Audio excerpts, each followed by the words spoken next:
Hey,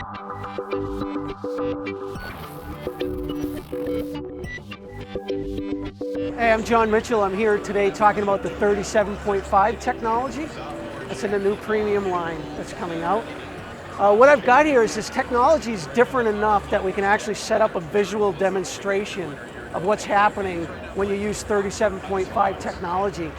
So what I've got here is a dripper, and on this side I've got a Bauer fabric. This has been cut out of one of the training shirts, and it's got the 37.5 yarn in it. And on this side I've got a competitor's fabric that we cut out of a shirt. And you can actually see the difference here visually. I've been dripping water into these two fabrics now for over 3 hours.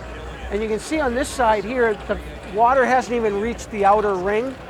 What's happening is all that moisture that's going into the fabric is being broken up. It's being converted from a liquid to a vapor at a much faster rate. So the technology is causing evaporation of moisture out of your clothing. What's happening over here is this is really more like the conventional speak. It's all about wicking and drying. What it's doing is it's just moving. Wicking is important, but what it's doing is it's just moving the moisture around. And you can see you've got a very wet fabric. You know, staying comfortable, having more energy on the ice and off ice is all about staying drier. And so this is the difference. It's visual. We've got it out here in a graph. You can actually measure it in a laboratory with standardized testing.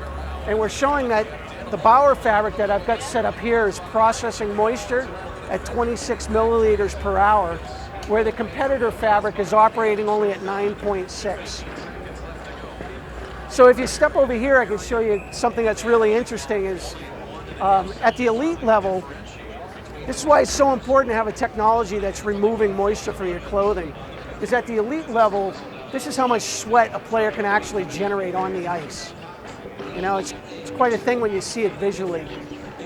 If they're wearing 37.5 technology, it could be evaporating this much moisture out during a game.